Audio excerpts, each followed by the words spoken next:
हम हमेशा खाने से पहले अल्लाह ताला से प्रे करते हैं। यस, रिचुअल नहीं स्पिरिचुअल। हम ही पहले भगवान को भोग ऑफर करते हैं और उसके बाद प्रे करके खाते हैं। लेकिन तुम्हारा भगवान यहाँ आके कैसे खा सकता है?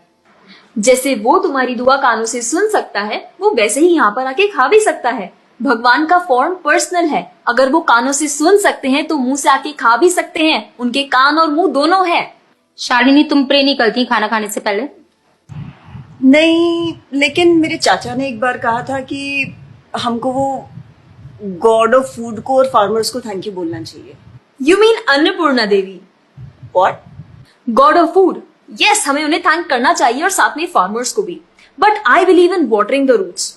देखो, हम हमेशा क्रिएशन को तो अप्रिशिएट करते ही हैं, लेकिन हम क्रिएटर को ना अप्रिशिएट करना भूल जाते हैं। अभी सोचो, पानी ना हो, हवा ना हो, उपजाऊ मिट्टी या धरती माँ ना हो, तो फार्मर क्या कर लेगा? So I believe that we should be thanking the creator, the lord who is providing us with all the basic necessities. Point. अब तुम किस किस को थैंक करेगा? वैसे भी तुम्हारे 33 करोड़ तो देवी देवता है। बताओ किस किस को थैंक करेगा तुम? और शांडी, तुम बताओ, तुम किस गॉड को मानता है?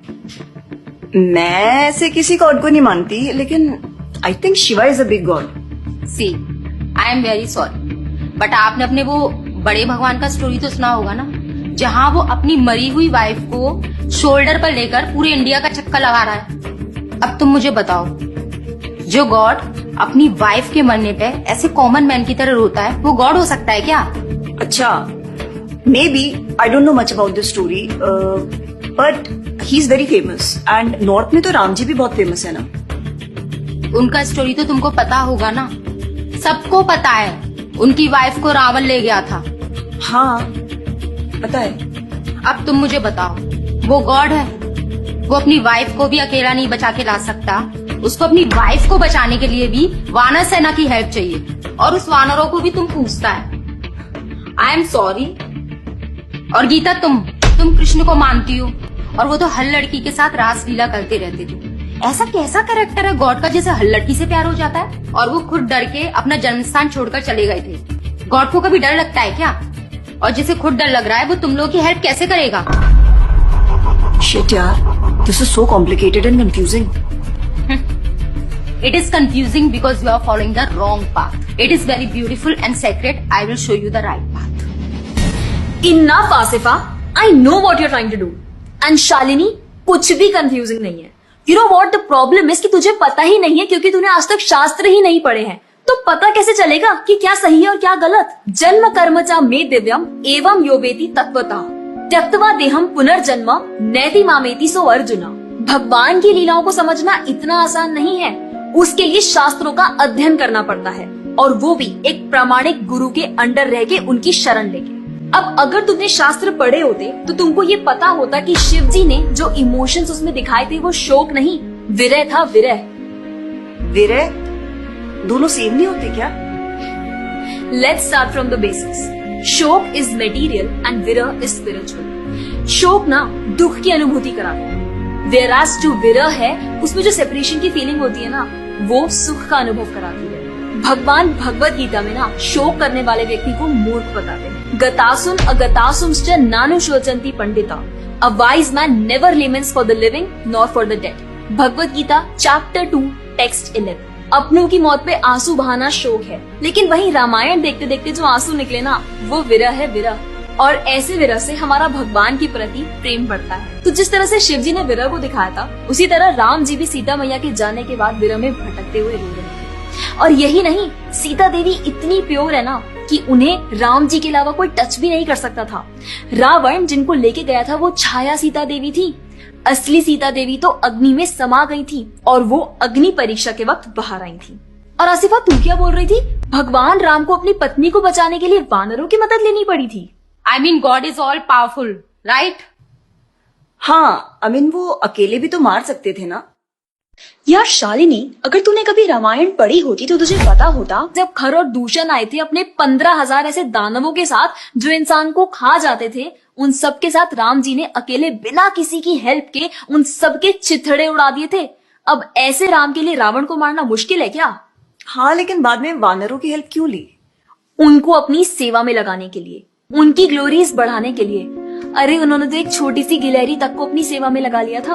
What? कभी पढ़ा हो तो पता हो ना। खैर, और हम हनुमान जी की पूजा इसीलिए करते हैं क्योंकि भगवान तक पहुंचने का रास्ता उनके भक्तों की सेवा है। जब भगवान देखते हैं कि मेरे भक्तों का गुणगान हो रहा है या कोई सेवा कर रहा है तो वो बहुत खुश होते हैं। जैसे मैं तेरी मॉम के सामने अगर तेरी तारीफ करूं तो वो खुश होती है ना।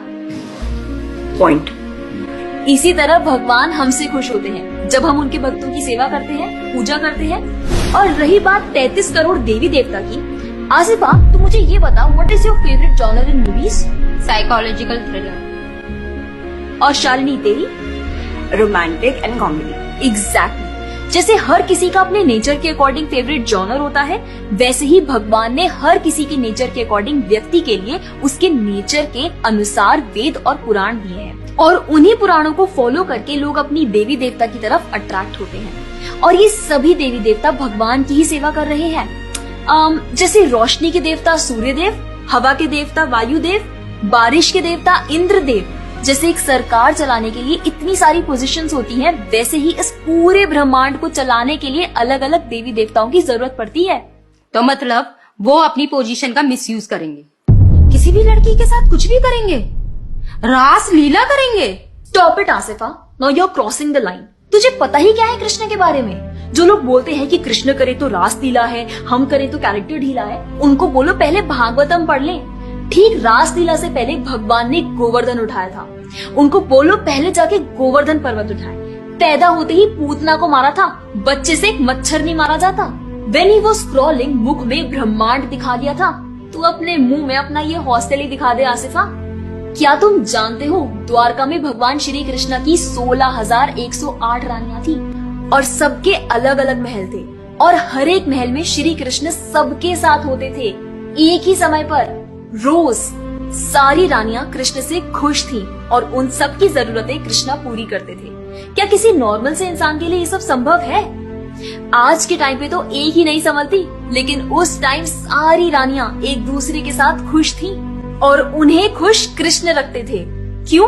क्योंकि वो भगवान है।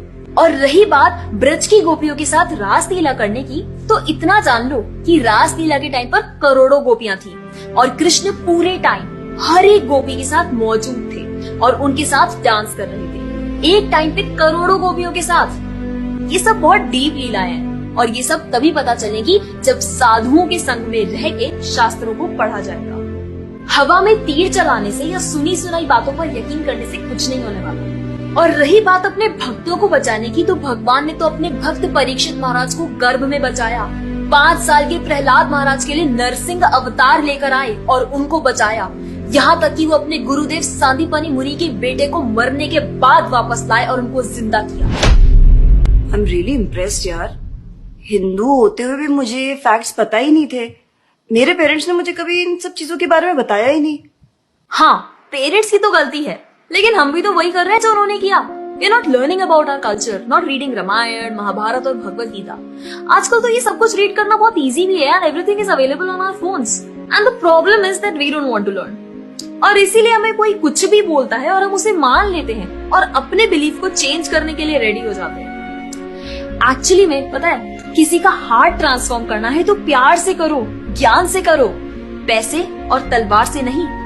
और अब बारी आपकी है। अगर आप भी चाहते हैं कि कोई एड़ा गेड़ा नत्थु गेड़ा आकर आपको कुछ भी ना बोल जाए, आपका बेवकूफ ना बनाए, तो जाइए और अपने कल्चर के बारे में जानिए, ग्रंथ पढ़िए और अपने बच्चों को भी पढ़ाइए। और अगर आप खुद एक बच्चे हैं तो अपना समय यहाँ बर्बाद मत करें। ये वीडियो खत्म हो गया है, जाइए भगवत गीता पढ़िए, थोड़ा पढ़ाई वढ़ाई करिए, भक्त बनिए और फोन चलाना बंद करो। जब देखो मोबाइल में लगे रहते हो। Jokes apart, I think you got the message. तो जितना हो सके अपने ग्रंथ पढ़िए, कल्चर को जानिए और जाकर इस वीडियो को जितना हो सके उतना शेयर करिए, ताकि कोई और लड़का या लड़की इस केरला स्टोरी का शिकार ना बने। Thank you so much for watching. Hare Krishna.